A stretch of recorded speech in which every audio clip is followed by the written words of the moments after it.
At ang mahal ko, tayo po ay tuloy-tuloy na po sa mga gawain ng ating dakilang Diyos, in Peskat, kung saan ay darako na po sa pakinig ng dakilang ebanghelyo ng kaligtasan. At ang lahat ay aming inanyayahang tumayo bilang pagbibigay galang sa dakilang ebanghelyo ng kaligtasan na dadali papangharal ng ating minahal mangharal, ating beloved ordained preacher, beloved Brother Nilo Miranda. Amen. Praise God.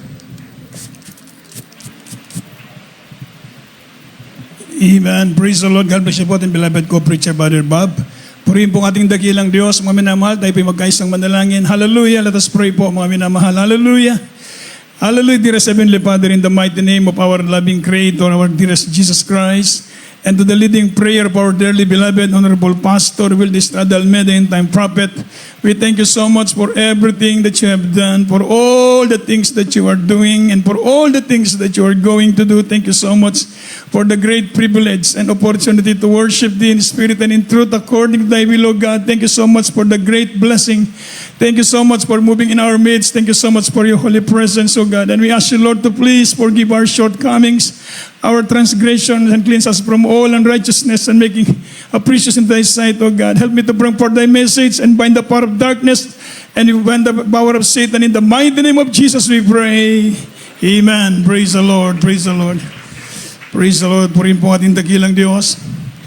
Wala tigit po sa lahat ang pinakamataas na papuri, paglulhati, pagdadakila, pagsamba, pagparangal ay tangi lamang sa ating pinakamamahal na Panginoong Jesucristo. Amen. At ako po ay nagbibigay ng dobleng paggalang sa ating pong ginagalang at minamahal ni Evangelista Wildy Estrada Almeida, the end-time prophet of our loving God. We love you so much po, my dearest pastor. Praise the Lord. At patuloy po nating inaalala ang mga gintong aral at turo nating ginagalang at minamalastan Pastor Lina Almeida, beloved Mama Dear, sa buong sangbayan po ng ating beloved parents in the Lord. Praise the Lord and welcome back home po at beloved Minister Forge, beloved Tin, beloved Christian, beloved Ian and sa kanyang baby. Praise the Lord. At sa ating pong lahat, mga minamahal na narito, isa pong pinagpalang araw muli sa araw na ito. Praise the Lord. Purihin po ang ating mabait na Diyos, mga minamahal. At tayo na po ay mag-aral ng banal na salita ng Diyos. Praise the Lord. Hallelujah. Purihin po ang ating dakilang Diyos, mga minamahal. Sa oras na ito, mga minamahal, ating pong buksan ating banal na kasulatan, mga minamahal. Praise the Lord. Ating pong tatalakayin sa oras na ito, mga minamahal.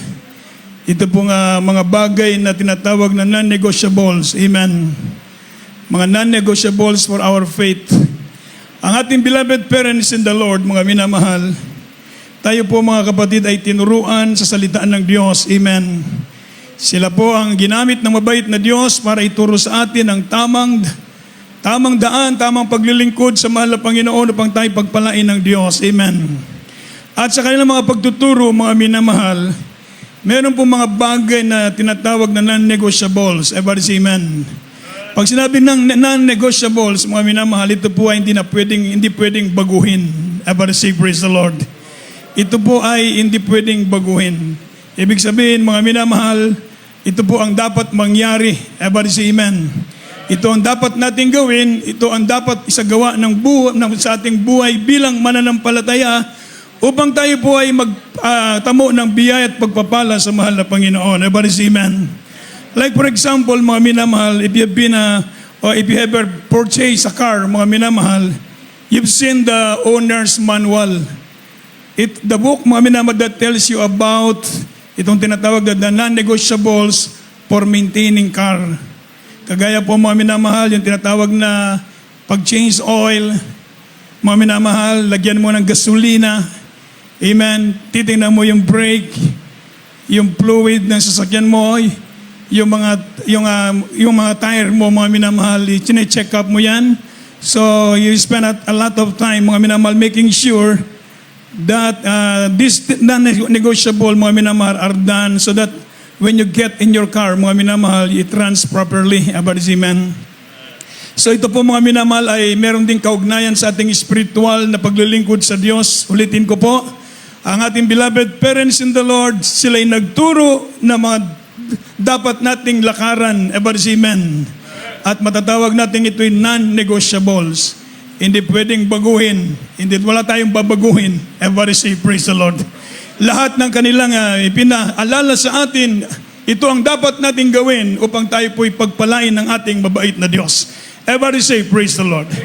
Remember, mga minamahal, ang ating beloved pastor, mga minamahal, tunay tayo pinagpala. Everybody say, amen. Sapagkat ang paglalakbay ng mga Israelita, the pilgrimage of Israelites, mga minamahal, a type of a Christian life. Everybody say, amen.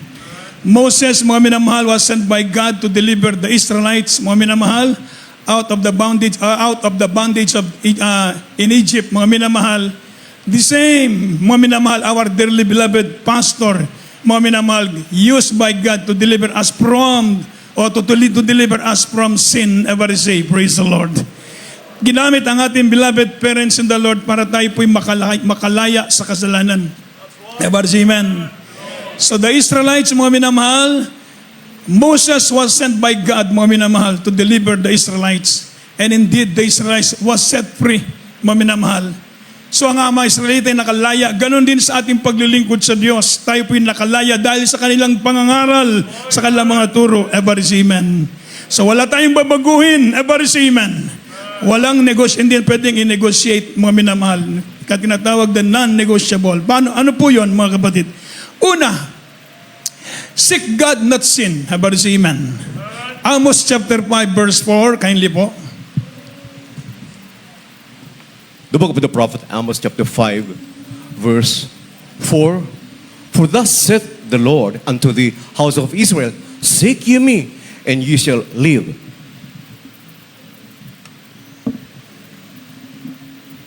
Sa aklat po ng Amos, kabanatang 5, talatang 4. Sapagkat ganito ang sabi ng Panginoon sa sambahayan Israel, hanapin ninyo ako at kayo'y mga bubuhay. Amen. Everybody say amen. God bless you po. Sabi po ng Banalang Kasulatan, ito ang unang non-negotiable. Hanapin natin ang Panginoon, hindi ang kasalanan. Seek God, not sin. Everybody say amen. Sabi po ng Banalang Kasulatan, if you seek Him, you shall find life. Everybody say amen. Kung mahanap natin ng Diyos, masumpungan natin ng buhay, totoong buhay. Itong buhay natin tinatamasa sa oras na ito, itong totoong buhay. Everybody say amen. Ito ang totoong buhay na pinapangarap ng milyon-milyon mga tao, mga minamahal. Subalit, nandito sa atin ngayon ang buhay na ito. Everybody say amen. Ang buhay na hinahanap, mga minamahal, ng maraming milyong-milyong tao na sa atin ngayon na totoong buhay. Sabi ng Biblia, seek God and you shall live, that you may live. Everybody say amen. Upang kayo'y mabuhay. Kung hanapin natin ang Panginoon, tayo mabubuhay. Ibig sabihin, ang buhay natin nung araw, hindi yan ang totoong bubuhay. Hindi tayo nabubuhay, mga minamahal, nung araw sa katwiran, tayo nabubuhay sa kasalanan. Never say amen. Kaya po ang sabi ng Biblia, ang taong nabubuhay sa kasalanan, bagamat siya'y buhay, siya po'y patay na sa harap ng Diyos. Ibig sabihin, patay tayo sa harap ng ating mahal na Panginoon. Subalit nasumpungan natin ng Diyos, nagkaroon tayo ng totoong relasyon, totoong buhay. Praise the Lord. Hallelujah. Yung eternal life nasa atin na. Ibig sabihin ng eternal life, mga minamahal, kahit pumikit tayo dito, nasa atin yung eternal life.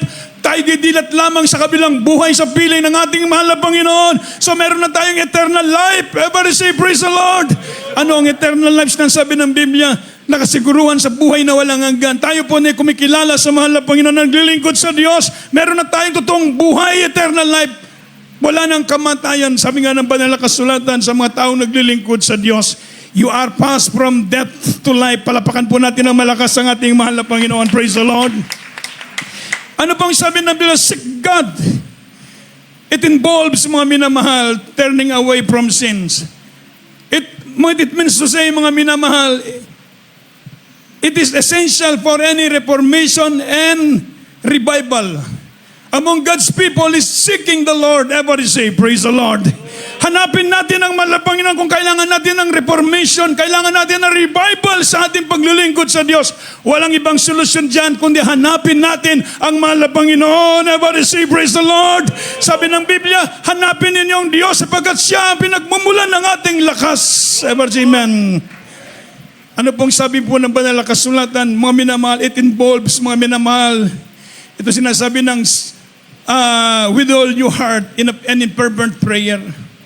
Deuteronomy, hindi po, pakibasa natin, praise the Lord. Chapter 4, verse 29 muna tayo.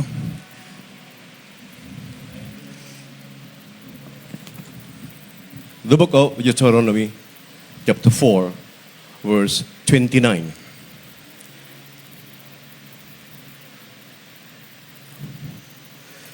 But if from thence thou shalt seek the Lord thy God, thou shalt find him, if thou seek him with all thy heart and with all thy soul.